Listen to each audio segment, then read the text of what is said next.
It really has been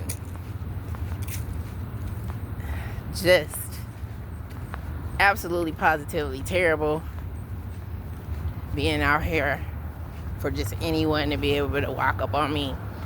And even today, I went somewhere and up pops this white guy, and he's all yelling and screaming, and it's not at me, it's just to be yelling and screaming, I guess, or at somebody else. And he has this voice that sounds like this guy named Carl, who, this white guy, who, when I told him, I'll be your friend, but I don't think I want to take it a step further. Like, we would joke around and say, yeah, we could probably be a married couple, but I was never like intimate with him or anything like that. But evidently that's what he told his friends, but that wasn't true. And I'm pretty sure they would have it on camera if it was true, since they love recording stuff. I'm saying they, all conclusive, I'll just say, like, I feel like it's mainly his friends. And so anyway, he just got so pissed off about that. Like, you know what I mean? People sometimes, they just want their way. And like, he just had like, he was saying some other stuff about he'll beat me down, all this kind of stuff too. And I have a hot temper, so I was like, but who down win? And I just flipped it back on him. So anyway, he knew where Marley was, and that was his friend, and he went and got Marley, and next thing I know, her tooth was gone. She couldn't sit on her bottom or anything. And he wanted her and me. Of course, my daughter didn't talk to me for a long time thereafter.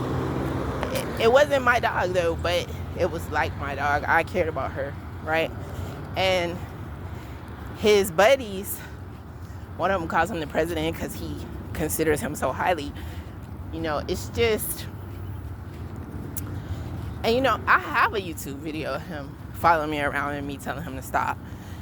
So his whole face and voice and stuff is out there already. It's just so problematic for me to have to relive it over and over again with people coming up to me sounding like him. This is an ongoing thing. It just happens back to back. And it's treacherous. It's sad, but I just recall it over and over again and relive it over and over again. And anyway, one of his buddies was like, oh, well, he has cancer. One of his buddies was like, oh, but he healed from it. But, another one was like, oh, no. Then he still have it.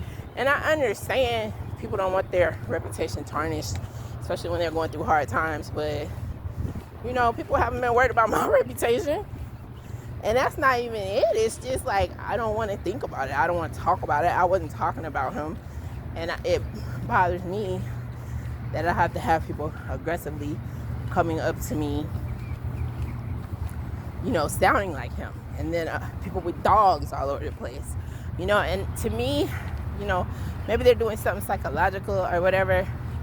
But like, I am so, I'm so tired of it. And then there's this woman named Joy or whatever her name supposed to be. She's white, and I'm just describing her. But she was asking me questions like, what is my birth date, around one of these guys who sounds like this guy who threatened me before. And I'm like, how is she trying to ask me my personal business in front of someone who I consider, because he's sounding like him and he's trying to like aggravate me and remind me, like, I consider him an enemy. So why is it that she's asking him my personal business, which I've had somebody come up and express that they have looked me up somehow as far as my license, and before based off of information that someone else gathered. And it was her the first time too.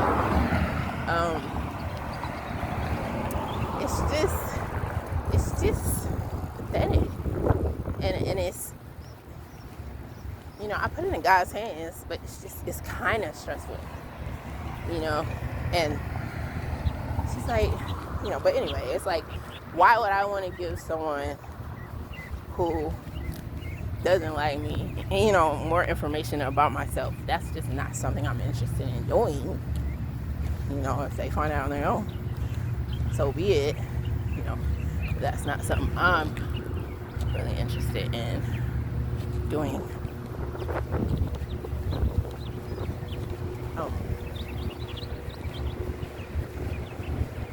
But yeah, like,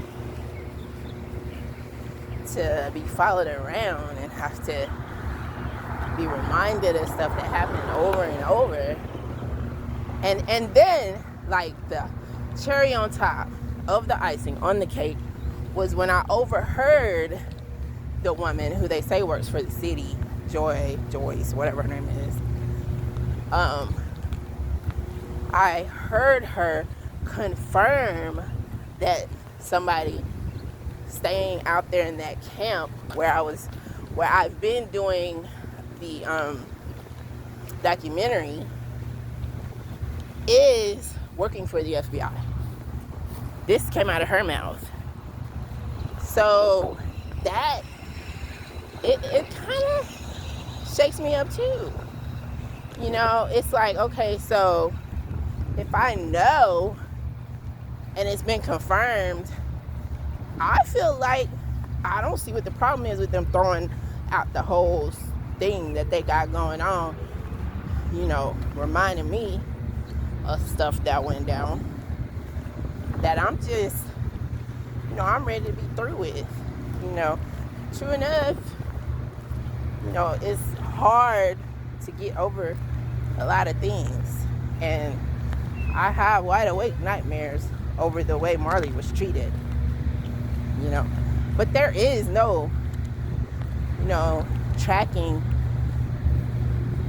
this person down. I'm not really interested in tracking him down, and yet I feel tracked down at every turn, every curve, every angle, as if I'm the one who did it, and I'm not. So why can't I live in the freedom that he's getting? He's not being bothered. Why can't I move on and not be bothered? But I'm gonna take this to God. I'm taking it to God right now.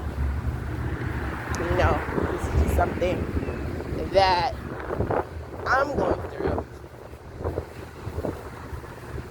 And I'm not going through it alone, because Jehovah Jireh is here with me. So no worries.